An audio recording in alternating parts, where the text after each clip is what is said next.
안녕하세요. 저는 올해로 결혼 3년 차의 아이는 없이 맞벌이를 하고 있는 여자입니다. 우리 부부는 결혼 전부터 개인적인 성향을 중요하게 생각했고 서로의 사생활을 지켜주기로 약속을 한 상황이었어요. 그런 부분에서 잘 맞았기 때문에 결혼까지 무리 없게 갈 수 있었죠. 연애할 때도 데이트 통장을 따로 만들어서 둘 다 같은 금액을 매달 통장에 모아놓고 그 안에서 사용하며 데이트를 했어요. 결혼할 때도 그런 성향이 이어졌고 양가 부모님께 손 벌리는 게 싫어서 남편과 제가 5천씩 모아서 1억 만들고 그 돈으로 전세 껴서 집도 얻고 혼수까지 다 맞추고 결혼했습니다. 맞벌이를 계속했기 때문에 생활비로 남편과 제가 200만 원씩 통장에 모아서 그 돈으로 대출금 갚고 한 달 생활하고 남은 돈은 부부 공동 비상금으로 모아뒀어요. 200만 원을 제외한 나머지 돈에 대해서는 전혀 터치하지 않기로 합의했습니다. 집도 각자 챙기고 효도는 스스로 하는 걸로요. 어른들은 저희처럼 정확하게 반반 나누는 결혼이 이해가 안 간다고 하시는 분들이 많은데 어떤 면으로는 굉장히 편하게 살 수 있더라고요. 쓸데없이 싸울 일도 없고 감정 소비도 줄어들어요. 서로 배우자 간에 크게 바라는 것도 없고 상처받을 일도 없습니다. 그래도 뭔가 둘 사이가 안 맞는구나 싶으면 나중에 갈라서기도 쉽다는 장점이에요. 아이가 생기면 뭔가 달라지겠지만 남편과 저는 결혼 전부터 아이 가질 생각을 안 했기 때문에 이렇게 사는 것도 나쁠 건 없다고 생각했어요.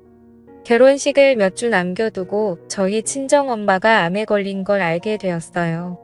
이전부터 위암으로 투병 생활을 하셨는데 이번에는 간으로 전이가 되었더라고요. 결혼식까지 시간이 얼마 남지 않아서 미뤄야 하는 건가 고민을 하고 있었는데 엄마가 결혼식은 예정대로 하라고 말씀하셔서 식은 그대로 진행하기로 했어요. 저희 엄마도 제 결혼식까지는 치르시고 일주일 뒤에 수술을 하기로 했습니다. 그러다 보니 신혼여행은 못 갔어요. 제게는 신혼여행보다 엄마의 수술이 더 중요했고 회사의 신혼여행으로 일주일 휴가 낸 걸로 엄마 병관호를 해야 제 마음이 더 편할 것 같았습니다. 그 점은 남편에게는 아직도 미안하게 생각하고 있어요. 하지만 제게는 엄마가 가장 중요한 문제니까 어쩔 수 없었죠. 엄마의 수술 이후로도 저는 여유 있을 때마다 병원과 집을 오가며 엄마의 병관호를 열심히 했어요. 큰오빠와 결혼한 새언니 그리고 친언니와 셋이서 번갈아 가며 엄마 관호를 했습니다. 각자 일을 하고 있었기 때문에 스케줄을 나눠 돌아가며 엄마를 보살폈고 그 과정에서 우리끼리 싸우거나 감정 상하는 일은 다행히도 없었네요. 다만 수술 후에도 엄마의 건강은 크게 좋아지지 않았고 병원에서 퇴원하면서 오빠네 부부가 엄마를 모시고 같이 살게 되었어요. 저와 언니는 그 뒤로부터는 일주일에 두세 번씩 오빠네 집을 방문해서 새언니 살림도 도와주고 엄마 곁에 있어 주었죠. 새언니한테 정말 고마운 게 친엄마도 아니고 시어머니인데 정말 극진하게 모셨어요.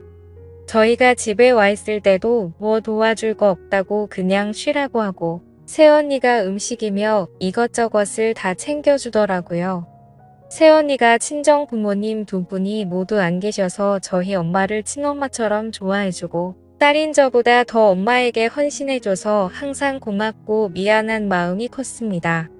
그렇게 급진하게 모셨지만 엄마의 상황은 점점 안 좋아지기 시작했고 마지막으로 병원에서 3개월 시한부 선고를 받고 2달 만에 돌아가셨어요.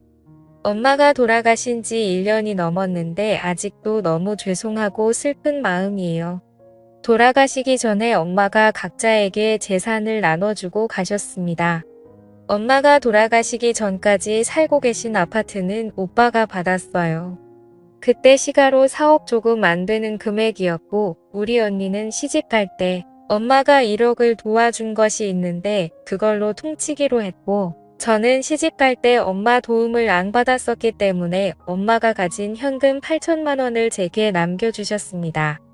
형제자매 모두 엄마 결정에 다 동의했고 가장 고생하고 엄마 모시고 살면서 힘들었을 오빠네 부부가 엄마 아파트 갖는 건 당연하다 생각했어요.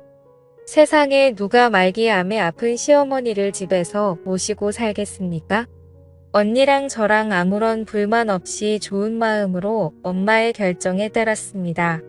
그런데 엄마 돌아가시고 나서 저를 위로해줄 줄 알았던 남편은 재산 분할에 아쉬워하더라고요.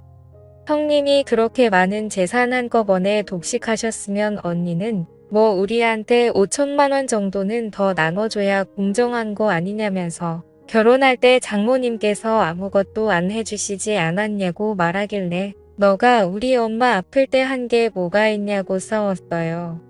남편과는 결혼하자마자 신혼생활다운 신혼을 하지 못했어요. 제가 남편과 신혼집에 소홀할 수밖에 없는 상황이었고 부부끼리 데이트도 한 번 제대로 못하고 신혼 2년을 그렇게 보냈어요. 저는 일주일에 이틀 이상은 엄마 집이나 오빠 집에서 간병을 하며 보냈었고 나머지 날은 집에 오더라도 밀린 집안일을 하고 몸과 마음이 지쳐서 남편을 봐줄 상황이 아니었죠. 당연히 남편에게 항상 미안한 마음을 갖고 있었는데 그런 상황에서도 제가 정말로 남편에게 서운하다고 느낀 점은 간병하고 집에 돌아오면 집안일을 처음에 딱 정해놓은 대로 해놓고는 손대지 않더라고요. 그 주에 제가 설거지 당번이면 남편은 제가 집에 돌아오지 못하는 상황에서도 절대 설거지를 하지 않았어요. 자기가 그릇을 다 사용해서 더 이상 쓸 그릇이 없으면 배달을 시켜 먹는 한이 있어도 제가 해야 하는 집안일은 손대지 않더라고요. 빨래건 청소건 모두 마찬가지였습니다. 그래도 그 정도는 원래 반반씩 순번 정해서 하기로 한 상황이라서 이해하고 넘어갔는데 지금 와서 서운한 점은 우리 엄마 그렇게 아플 때도 장모님 맛있는 거 사드리라고 말 한 번 하는 걸 못 들어봤어요. 2달에 한 번 정도는 엄마를 보러 왔었지만 올 때 죽 한 번 사온 적 없었고 차려주는 밥이나 먹고 가는 모습을 보면 때려주고 싶은 적이 한두 번이 아니었어요. 어차피 내 엄마고 남편이 엄마를 얼마나 봤다고 제가 그런 걸 바라나 싶어서 꾹꾹 참았는데 똑같은 처지의 새언니가 그렇게 엄마한테 잘하는 걸 보고 있으면 남편에게 서운한 마음이 자꾸 들더라고요. 그런데 엄마 돌아가시니까 오빠네 부부에게 준 아파트가 그렇게 아까웠나 봐요. 어차피 유산으로 내가 받는다고 해도 그 돈은 너 줄 거 아니니까 신경 쓰지 말라 했더니 그 뒤로 아파트 이야기는 꺼내지 않았지만 남편은 8천이나 꽁돈 생겼으니 저보고 크게 한턱 쏘라는 정신 나간 소리를 하더라고요. 그 말 듣고 충격 먹어서 엄마 돌아가신 데 로또 당첨된 것도 아닌데 너는 무슨 말을 그따위로 하냐고. 나중에 시부모님 다 돌아가시면 우리 그 돈 받아서 유럽 여행 가자고. 언제 돌아가실지 모르니까 빨리 여행 계획 짜자고 말하면서 엉엉 울었더니 남편이 아차 싶었던지 미안하다고 사과하더라고요. 자기가 생각이 짧고 말실수했다고 싹싹 빌며 사과하는데 마음이 풀리지 않았어요. 정말 이렇게 돈 때문에 밑바닥 드러나 보이는 게 정 떨어지더라고요. 그날 이후로 남편에게서 아무런 기대가 없어요. 이혼할까 말까 고민했지만 그냥 의무로 산다는 느낌으로 보냈죠. 어차피 결혼 전부터 아이가 같지 않는 걸로 이야기하고 결혼했지만 실수로라도 우리 사이에서 아이가 태어난다면 제가 너무 힘들 것 같아서 그 뒤로는 더 피하면서 살았어요.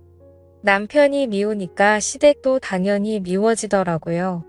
기념일, 명절, 공휴일에 다 약속 있고 바쁘다는 핑계로 시댁에 가지 않았습니다. 남편도 그렇고 시댁에서 불만이 많았던 걸로 아는데 저는 모르는 척 안 들리는 척 해버렸죠. 괜히 이제 와서 시댁 식구들에게 점수 딸 이유도 없었으니까요. 그런데 며칠 전에 남편이 맥주 한 잔 같이 하자고 해서 집에서 술을 마셨는데 시어머니가 얼마 전 받은 건강검진에서 유방암 진단을 받으셨대요. 돌아가신 친정엄마 생각나면서 순간 아찔하더라고요. 하지만 다행히 초기에 발견되었고 수술하면 괜찮아질 거라고 해서 다행이다 싶었는데 남편이 갑자기 자기 엄마 병 간호를 저보고 해달라 하더라고요.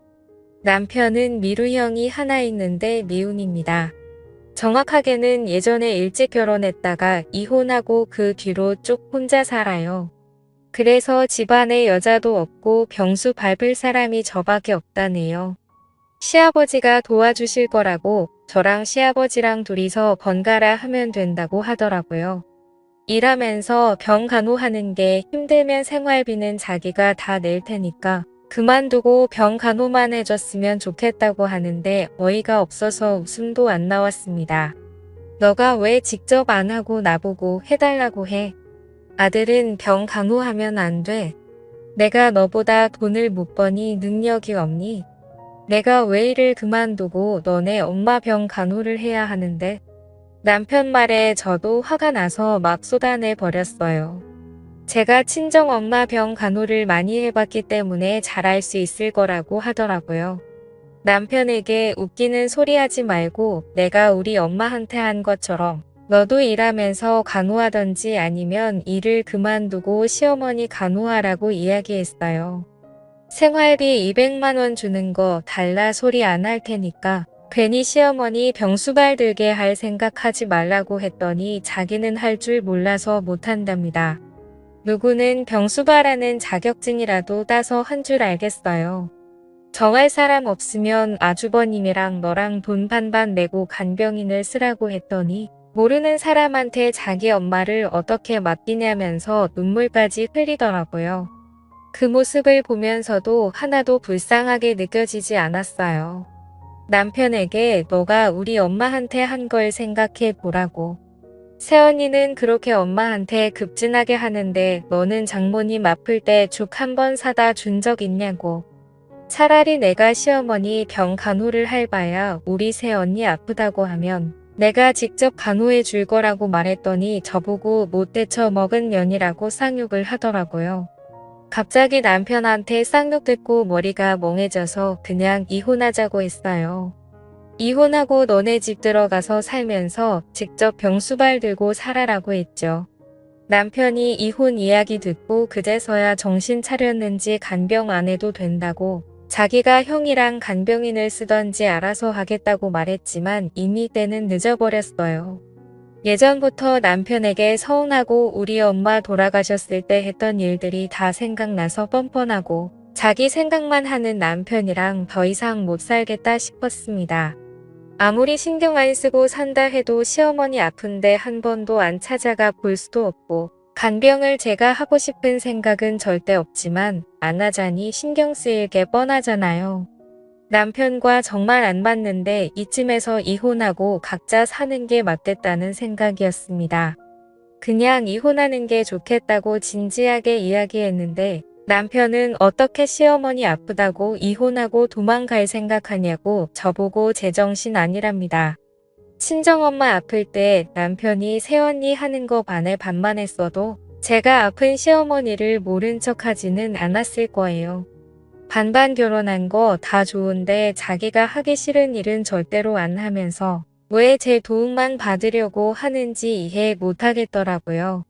어차피 참고 살아봐야 남편이 앞으로 저를 더 원망할 것 같아서 그냥 서로 감정 더 나빠지기 전에 이혼하자고 했습니다.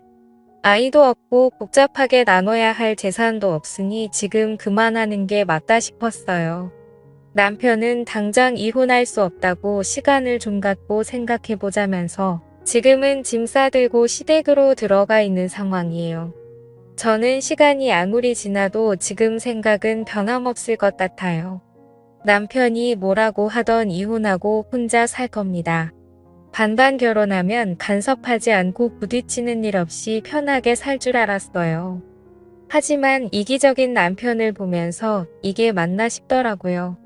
이렇게 살 바에는 그냥 혼자 살면서 각자 가족 챙기며 사는 게 좋을 것 같습니다. 오늘의 이야기는 여기까지입니다. 구독과 좋아요 알림 설정 부탁드려요. 다들 행복하시고 좋은 하루 되세요.